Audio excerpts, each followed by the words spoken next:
Ali moto na ngaki na tuna yo mingi kotu yendo meminga côté ya gouverneur ozana na problème ni na gouverneur mboka na biso ngaka kimbuta te au portail plainte na linga kaite kimbuta po betela kay maboko te hein kimbuta mais papa moto akom siki sasa sona betele maboko monsieur Mangalibi ebola ezongi na est hein business ah mais ya business coronavirus ya business les loyo totemé les vaccins.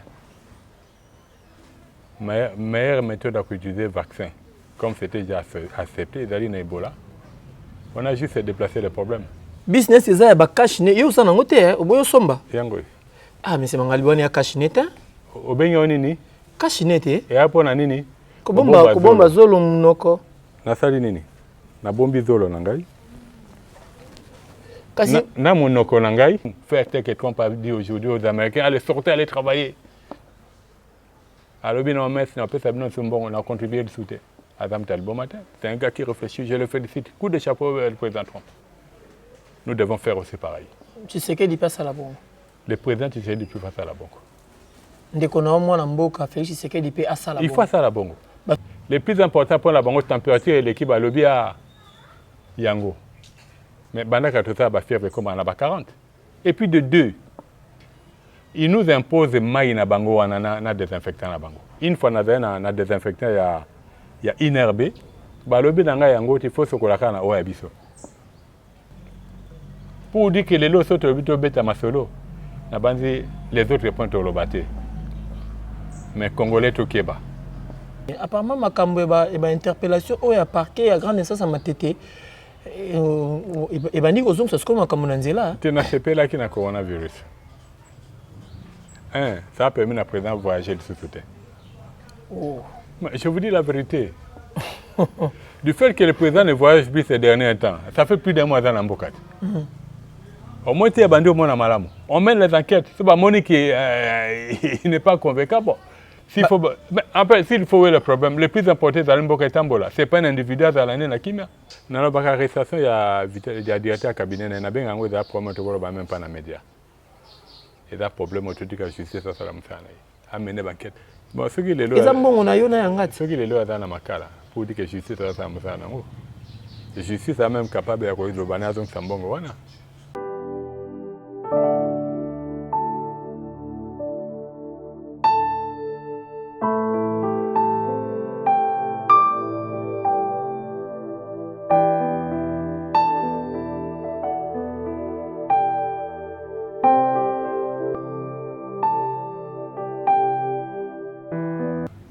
Mote na bino benyo so boza kotela biso libanda ya mboka bozotela biso na kati ya mboka bozotela biso na 5 continents parce que Mohamed Bitumba télévision ezakaka moko ba chaîne ezotala na Londres té ezotala na France té mais ezokoma petit ba Tchécoslovaquie ezokoma petit ba Hongrie ezokoma petit ba Yougoslavie tozokoma ba Chili botala ba commentaire na biso vraiment na beaucoup plus ba anglophone baza ko commenter parce que bazolanda biso baza d'accord na musala toza ko sala o bino bozotindi la biso bomoninga nazana masque na ngai mais na meki moko longola ngo moke pona za moi respiration ko solana mais Mangalibi invité na ngai ya poko ya lelo ezalaka Ntsaka V. Merci mingi na ndenge boza ko s'abonner ndenge boza ko partager ba suggestion na bino tozolandela yango Lolenge et Longobani. Au menu du jour, tozolobela 5 points majeurs. Premier point, tozolobela actualité de l'heure. Oui, zali mingi basé na makambo Italie Covid-19. Deuxième point, tozolobela makambo Italie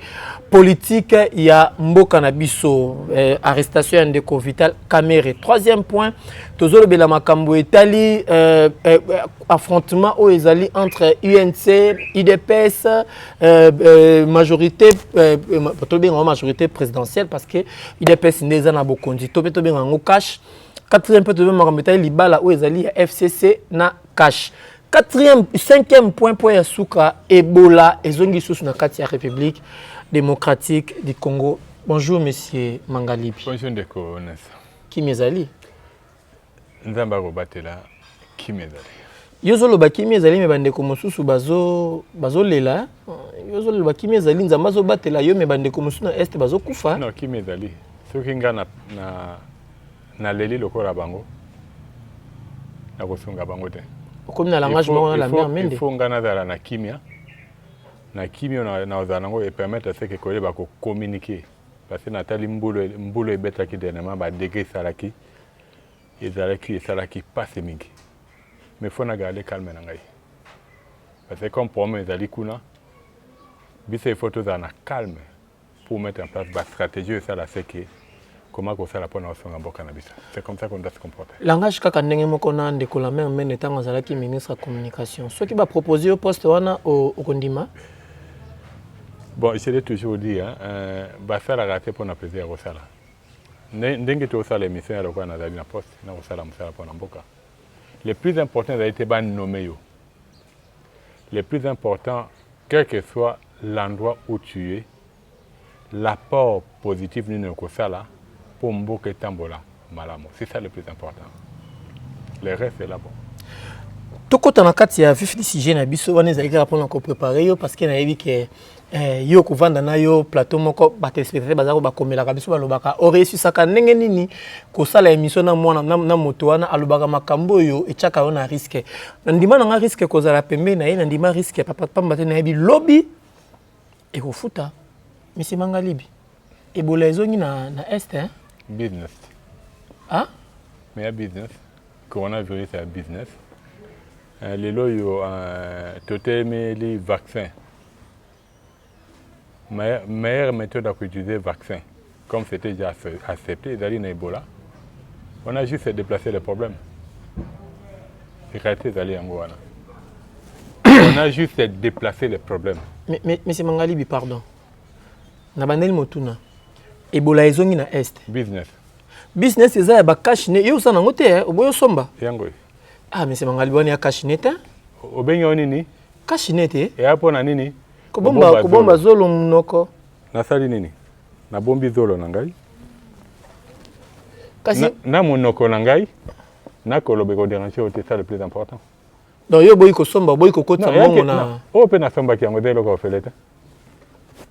Kasi business ezali auto mais c'est Mangalibi to mata liboso to mata sikote to kana malamu to kana malamu OK ngana lingaka na yo to kana ka malamu OK comprendre ceux qui ont mis ça au la business na ye et da problème na bisote problème na bisote ali nini ba créer problème nous devons trouver une solution en fonction de moyen na biso.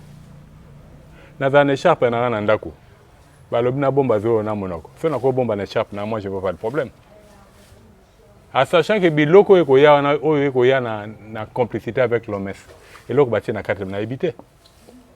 Donc Ebola business. Mais ça a toujours été business. Bah ça bien combien de fois. Les profs Mouyembe. Azaï parmi les meilleurs, les docteurs Mouyembe, parmi les meilleurs. Oyo riposte na Ebola. Azen a besoin de vaccin. À ce moment-là, j'ai bêté là qui est ma beaucoup. Depuis à côté, on a copié Ebola avec vaccin. Ce qui les donne comment contrer, c'est par rapport à cela. Mais tu as un business. Mais en fait, souci n'a pas il faut pas réduire la population mondiale. Vous êtes d'accord avec Ebola Zali? Mais Nabi a business. Il y a un malade des Ali. Nabi a business. Tant que vous avez business, Ozocha, docteur Mouyembe, Netinani. En fait, Lelo, il accompagne les autres, c'est tout. Les gens, pour passer dans mon commentaire, monsieur, c'est dans la salle, les gens m'ont critiqué. J'ai toujours dit, Mouyembe à Liboso. Oezaki Ebolaye à Kangi, Ango, Fongwami, Makasete, dans le Congo. J'avais beaucoup de respect pour lui. Mais Mouyembe à l'eau de ce soutien.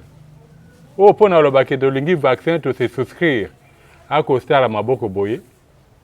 Mais pour na koloba non, on a le bac qui on a vu papier à bandi kotanga. C'est une personne qu'on est en train de commander, qu'on est en train de manipuler. Il doit redevenir lui-même. C'est tout ce que moi je veux. S'il revient lui-même, il doit quitter ce jeu-là de l'OMS. À ce moment-là, pour moi, ça va être une fierté pour le Congo.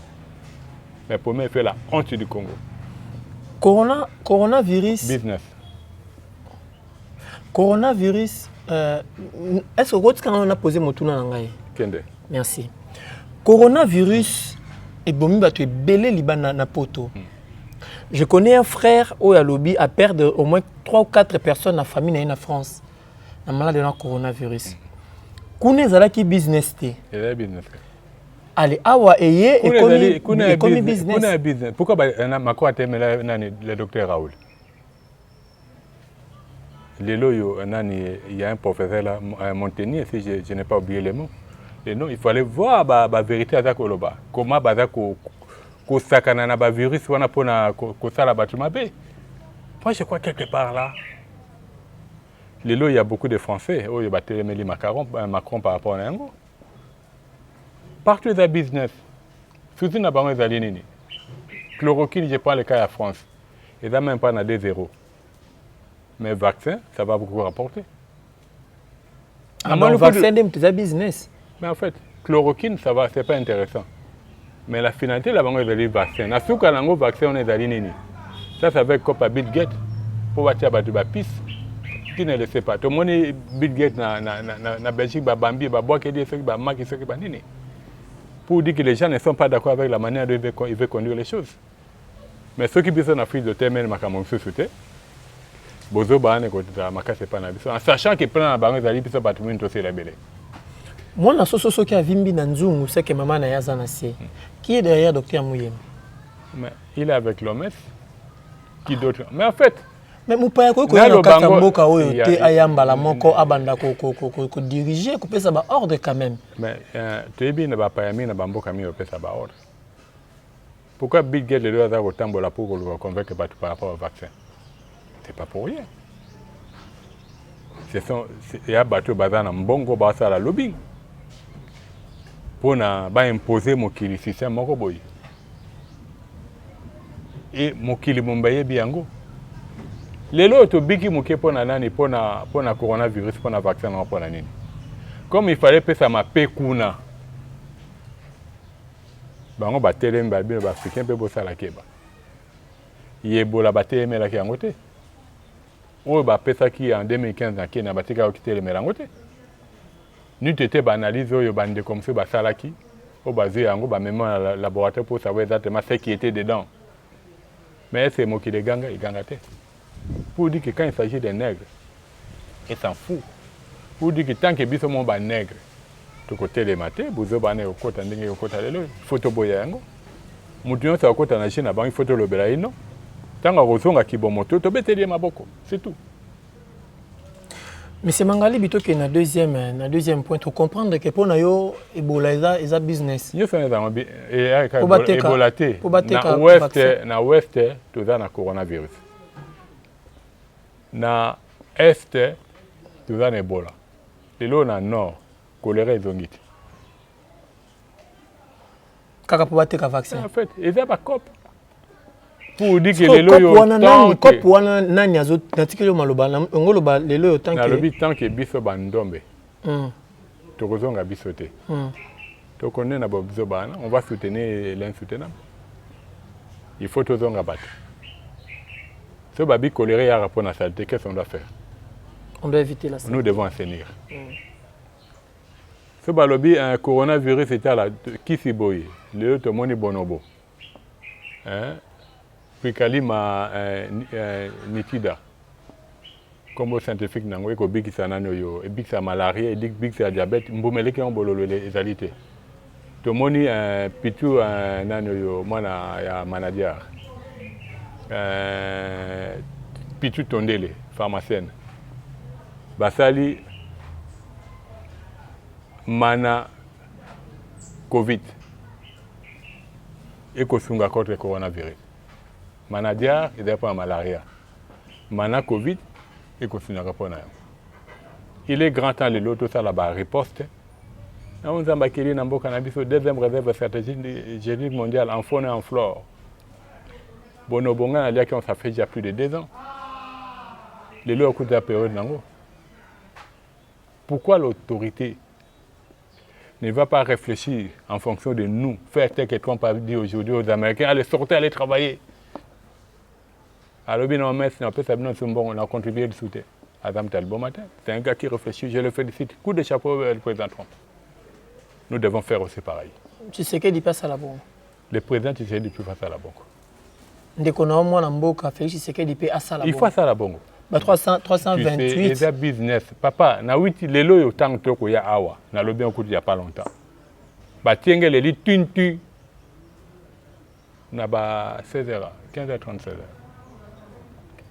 atienga mon mamoy ko beta makasi moninga na lobi non même na permet moninga na tete tui ba lexingai le plus important pour la bango température et l'équipe à lobi à yango. Mais Banaka tout ça va faire comme on a 40. Et puis de deux, il nous impose maï na bango na désinfectant na bango. Une fois na désinfectant il y a inerbe, ba lobi na nga yango il faut se kolaka na oya biso. Et là on est ba bomba na kata maï na bango na désinfectant na bango. En sachant que désinfectant il y a inerbe des procès moyemba sala beloge pour na yango. Mais na ye nango na bi voilà désinfectant na nga inerbe nango na pangsa nango de na mis na bino ba boyi.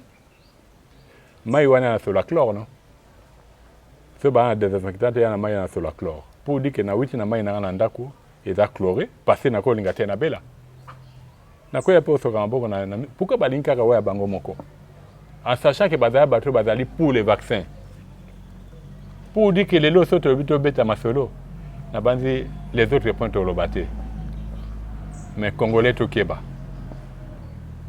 ils a juste ka pour na fongola bana mboka miso c'est tout.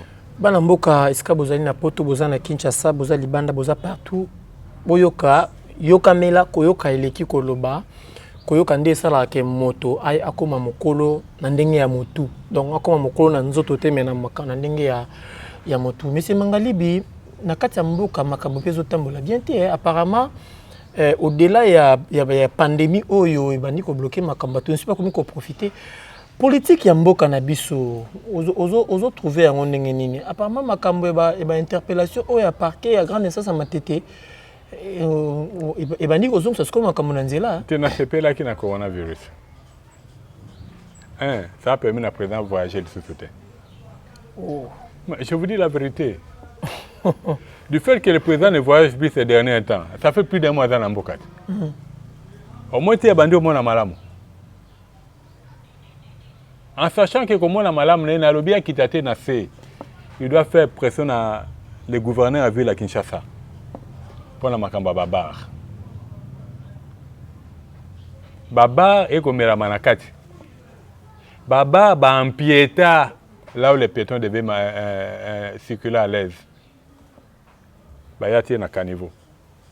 Pour dire qu'il y a eu des décisions à lobby, nous en sonnons confinement, mais le gouverneur doit continuer. Pour dire que pour tous les Congo et Kala, tous les Kinshasa à Léo, Kinshasa à Léo, ils ont dit mitu que ça koleka. Na ici kana yango. Bâtir moi barabara muke à goudron au vélo ko koleka, mutama kolopé à koleka, les restes des appels nazi kaya kapela. Le lobby na tambo ici na kapela na tali makala moya makamba soni. En sachant que Mebeko ya mboka ezalaki ndenge nini moto azana barabara azali na barabara monene batiki espace monene pona koyesa barabara monene un jour tango ville ekoma monene na ba papier na bango batia mesure na bango te esika barabara ya goudron et suka c'était juste kaka jurisprudence pona bato musu batonga liboso na bango te. Ok, na Delvaux, lelo na route Musée Kabila avant UPEN, en diagonale comment dirais-je, école d'application il y a UPEN. De comment on a une station de Liboso en d'accord ba PCP certificat d'enregistrement. Tant que mon kozambo ka ofongola miso na makambo wana te, eza bomba retardement pour la. Mais abandi de ko fongola miso te, babandi de ko interpeller ko fongola miso, le Congo est grand. Il a, si c'est plus de 100 conseillers, il doit demander à chaque conseiller de faire son travail. Ceux qui bandit déjà ko kanga, ceux bandit déjà ko interpeller directeur à cabinet. Na boité. Est-ce que monte que e kita petit na bato na boité. Ba ko kanga bato nyonso même au matin papa. Na boité. Na lobi ba kanga bato nyonso te. Il doit demander au gouverneur retracer lenga Congo Kinshasa ndeza Kilboso. En sachant que l'occupation utilisait les bars pour aboutir l'homme congolais. Et que les bars, les lots, moto azwaka autorisation d'ouverture à bar naé, et dans la carte à l'adresse non bien fixée, adresse wana eza na certificat d'enregistrement nango na dimension na yango. Mais c'est Mangalibi motu na linga na tuna yo mingi kutu yendo meminga côté ya gouverneur ozana na problème ni na gouverneur mboka na biso. Na linga ka ba gouverneur. On dit linga ka ba gouverneur à Kinshasa te. Na linga bango mingi muta linga bango le kanga zalita. O linga ka kimbuta te au portail plainte. Na linga ka bango mingi. Balobi mutu a linga ka yo. Mutu na pe koyela yo. Mutu a linga ka salani. Il te dit la vérité. Tu n'as pas bi Gentilly bravo. Na linga kaite. Na ko betele maboko. Tuka sali musala ndenge sengami. Donc tu siko na sali lo malonga te. Lobi nga leka na kapela. Te na biti siko. Lobi. Mais c'est Mangali motuna nanga exact. Nga na linga ko. Omi mituna na ona répondre na nino poser nga question. Na lobi na leka na kapela. Na kozela mutu fa na kende matanga. Na telemi batangulu baye. Balobi ngulu ezali. Comme na yokaka na efe binote na ko mener banquette. Ba bingulu ezali mais na tuna ko liango wapi. Place ko fanda malamba bi kota na kati kuna. Ba ba fa na bango na kati ba komela. Okolo bana bete en Chantilly maboko na bete maboko te. Donc na sayelo mo malonga te. Mais na bina ko bete la ye maboko te. Tant que par rapport ya makambo baba a trouvé solution qui ne doit pas pour na ba quinoa na ko betele maboko Kimbuta po betela kay maboko te hein Kimbuta mais papa muta comme si Kinshasa sur na betele maboko Gentilly po betele maboko te na ko betele na nota il faut ala kisangai que le loyo a ko sala musala pour Kinshasa bonga kin bopeto Kinshasa ya salité na betele maboko balobi nous en sonore et qu'on doit recadrer les bars les loyo coronavirus il y a fandi à causer nini Baba raison encore na makele makasi nda sepela. Donc pour nayo parquet de grande instance à matete ba interpeller Gentilly. Mais s'il est faux par rapport à moi je vois pas le problème. Tu pas interpellé. Mais si c'est allé pour salutaire pour na Kinshasa, je vois pas le problème. Et tu vois pas le problème en quoi? Oh, mais ce que le lo balobi que baba reste à la maté ba connaît comme là. Ba camion brassicole chaque jour tellement na camele na capé livrer Basanga.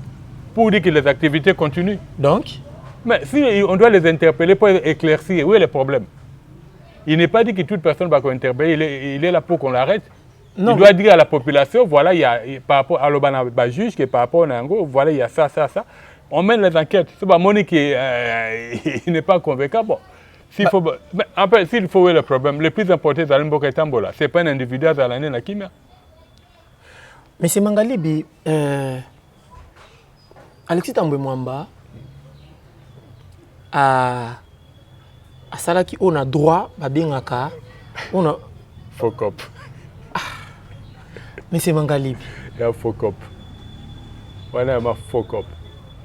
Donc, où est le dossier de tout le monde? Il y a bien faux cop. Tu sais, le plus important, hein? Le président avait pris une décision qui était salutaire pour l'intérêt général. Tu sais, il y a un mot dans le barako, à ta bozana bakor en abino ko bombana. Oto e barate telelo. Mais bataille à l'intérêt de la nation. L'état d'urgence était pour l'intérêt de la nation. Il n'y avait pas moyen, ceux qui présentent au cas où il y a une bande à Mibeko.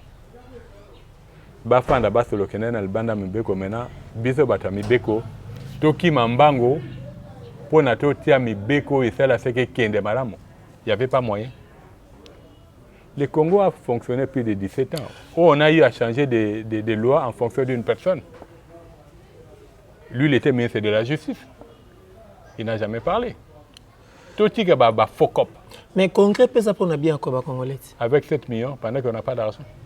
Kasi, bangita bangeba fêter une année alternance. Moto boko ya IDPS à l'obaki 6 millions pour la fête. Tout ça qui est missionnaire. Tout ça est contre Yangote.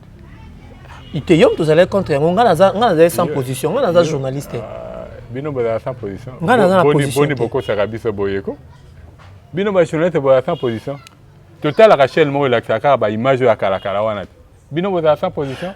Nga naza nes lutete mingi bat bandai ko benga nga na kala les cadets de la presse naza église au milieu du village. Oh. Donc ngai naza na parti politique ata mon côté mokanda na tambola nango ya l'état lelo za carte d'électeur na passeport na ngai déjà na esibino ke na renouveler passeport na ngai boti na invitation après corona o na ko beta tour kuna na Turquie surtout yom tozo lukana ya Turquie na ko beta tour na ko zonga passer nga fona servir mboka na ngai awa mais c'est Mangalibi Alexis de Mambaza pezo baté quand même. na fingi mutuzo azape mutamayele na fingi mutuzo bate azape pa mibatamayele ya mboka na oyo fingi mutuzo bate na lobby ezali faux cop. Aujourd'hui le plus important c'est l'intérêt de la population congolaise. C'est quoi cet intérêt? L'intérêt. État d'urgence. Mais si vous allez mal pour la bâtiment, c'est où le problème? Mais les gens meurent de faim. Les gens meurent de faim. C'est pas pour rien que Batami Beko, président, a décrété l'état d'urgence. Ça est maintenant de réfléchir. Comment nous devons fonctionner de telle sorte que cet état d'urgence, la population puisse se retrouver. Tout le monde qu'on analyser, qu'on réfléchir ensemble, là, il y a l'occasion de Pessami. Congrès, ça allait être dû à quoi? Pour nous, le président Lobaki, Salaki a mis le bande à Mibeko. Il fallait qu'on coutana pour nous ça la séquée et donc à la carte à Mibeko. Est-ce qu'on a besoin de tout le monde pour ça? Ils allaient décision à l'état d'urgence, c'est ça pour bien pour la puissance. Benga 10-20 personnes mortes, ça cellules mortes, vous réfléchissez. Il faut confirmer ça pour la confirmer. Comment on doit faire pour la bataille baroulia, rupture à bloquer ça la matière, alors quoi les lobes confiner Gombe. L'idée d'aller battre la bandale. Non, Kitambo, Mbinza, na je crois Lingwala. Je vais bien. Maintenant, battre la provisionalité. Ce qui est loyaux, je crois que j'ai même parlé de ça dans une émission. Par le Biponango, au cas où dans 3 mois, tu as le confinement, voilà, tu as la fondation El Shaddai, l'accès à Batunde, tu as bilanga na basak. Ce qui se passe en réalité, comment on peut faire passer des lois de telle sorte que Moutinho son akata lopango na yata na mwa bilanga ndunda, de telle sorte que tant au moins 20 sacs dans chaque maison. Dans des montants de confinement, dans un mungwa, moi ma fouta, mais ndunda babanda kolia. Tu vois, ce sont des comme ça qu'ils devaient réfléchir. Pas pour gaspiller 7 millions de dollars inutilement. Pour na kola qui c'est là comment ils angatina, c'est souci. Monsieur Mangalibi, ceux qui n'ont zone plutôt zone ça se sont moqué film sima. Président de la République à Salaka interview moko na libanda ya mboka madame la présidente ya Assemblée nationale apportaka ba parole moko ezalaka dignité à l'égard du chef de l'État. Dans d'autres moments to obenga insulte à l'égard du chef de l'État. Il est kaka bongo lelo monsieur Alexis Tambe Mwamba à se tenir debout pour reprocher les chefs de l'État dans l'acte Oyasali. Donc, d'autres manières, on insulte à l'endroit du chef de l'État. Les deux personnes, on a baza libre, bazo tambola. Mais pour na eloko au étali dossier, il y a gérance, il y a 100 premiers jours, interpeller le directeur à cabinet, vendre d'ici 15 jours na makala. Mutuna sko ngena tunaweza boy. Mutuna ngena to analyser ensemble. Ba imboka tuzo sola, tuzo analyser ensemble ngana monsieur Mangalibi. Même pena bino bato to biso libanda bo komela biso, to partager vraiment makanisi na bino elongo. Omoni te que chef de l'État a commis ko lâcher famille na e cash muke po bato FCC bazo sala mabe bazo loba mabe pona ye azotika bango mais bato akashi so kam tasali boye boloko so mutasali boye boloko to me comment ko analyser ozo mona yango ndenge nini. Bon, le plus important dans Mboka tambola malamu omoni si des fois il a des positions je dirais sages parce que des fois au Arabaka les champs en bois la caravane passe ça n'est pas ça non des fois mutako lobanaye to moni na tinate toi tu continues tu fais ton travail. Moi, je crois que le plus important d'aller en le plus important qui met dans Namboka. Dans la arrestation, il y a le directeur cabinet, il y a bien un problème, même pas dans les médias. Il y a un problème autour de la justice, ça va me faire amener banquette. Mais ça problème, contribuable, ne bazako se plaindre papa bon on est bien qui bazwa qui financement libandataire. Bon, ce qui est là. Et ça bon on a yona yangat. Ce qui est là dans la makala pour dire que justice ça va me faire nango. La justice est même capable de le banner à Sambongo. C'est possible. Alors, tant que la justice est capable de faire ça, on a tout perd de temps de ce dans le bac pour n'engager bon. C'est dans le dossier et que l'État de tout bandit c'est ça le plus important On doit évoluer à autre chose. Chef de l'État qui a fouiné dans le passé, a continué. Il y a bandi, si il y a bandi, il y a bandi ko sala musala. Il y a un PCP de Albert Yuma, bandi ko mosusu basala makambo bazali ko sala. Maintenant pesa ka état de droit. Bon, moi je crois qu'il y a aloba qui a fouiné dans le passé, mais le tout dépend de la manière dont makambo est betama. Tout aussi un d'accord et que bino na moni que na d'accord on a besoin de tchanga bakal. Qu'est-ce qu'il doit faire? Il faut ça la musala pour l'intérêt. Mboka sachez que bakor n'a rien à voir avec la République. Mboka dans mes béco, le plus important de faire respecter mes béco Mboka. Pour moi c'est tout. Le reste c'est là bon chaque personne. Au a moni que pas que le bela izana innocent d'année na kimia. Mais au a moni que par rapport à l'ango concernant yebi que ba preuve zali bon chose à la déranger. Pour dire que le plus important zali nini Mboka tambola. Au tambola qui m'a bé et rattrapé.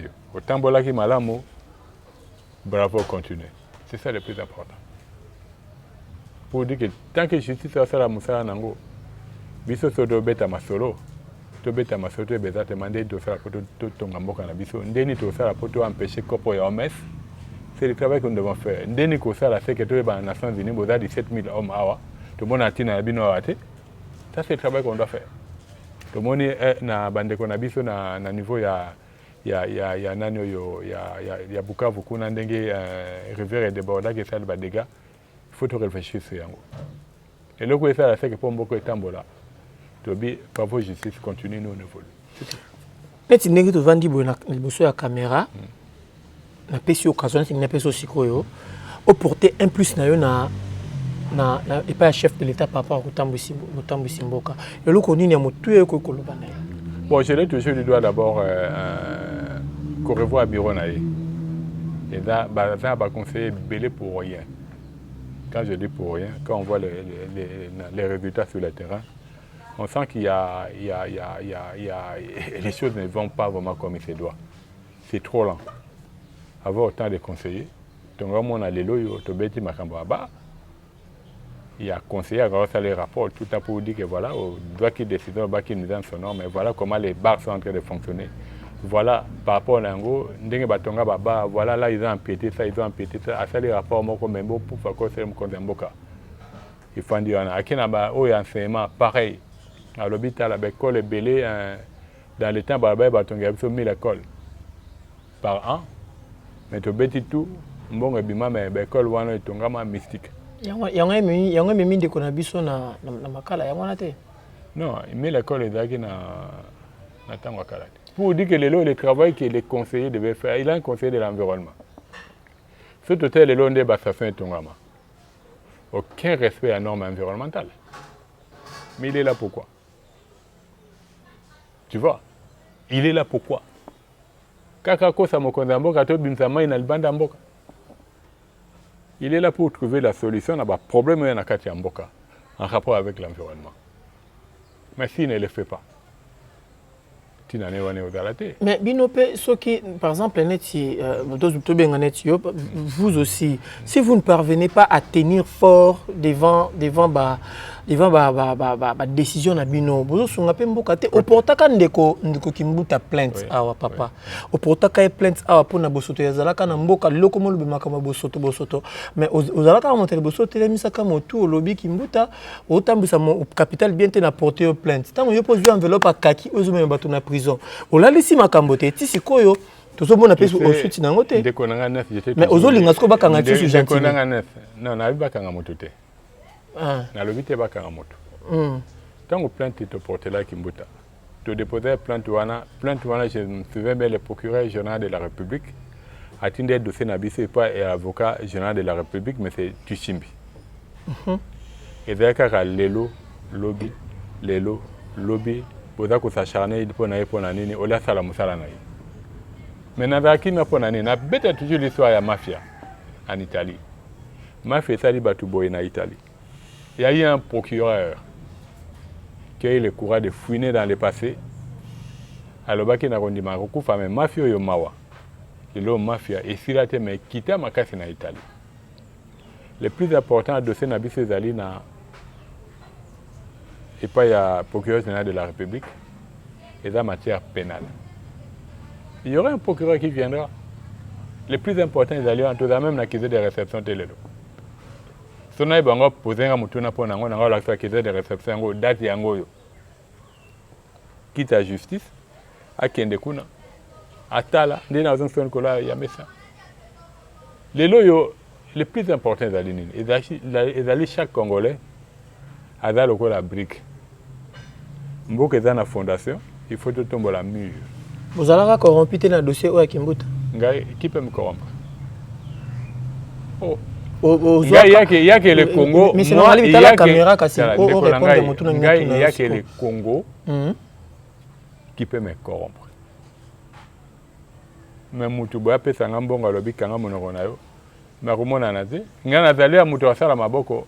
À ça, madame, on a fait une abette de Maboko. À Sala Mabé dans Salani. Ndekonayo Kimbuta Zotala yo. Ongo lo basiko Kimbuta pesa enveloppe tête ça vend ça dossier oyo, vend ça dossier oyo. Ba promettant même pas aux à la ministre provinciale et environnement. On a besoin d'un côté. Parce que Nathan Kimbuta, la manière dont on a collaboré avec madame Olenga,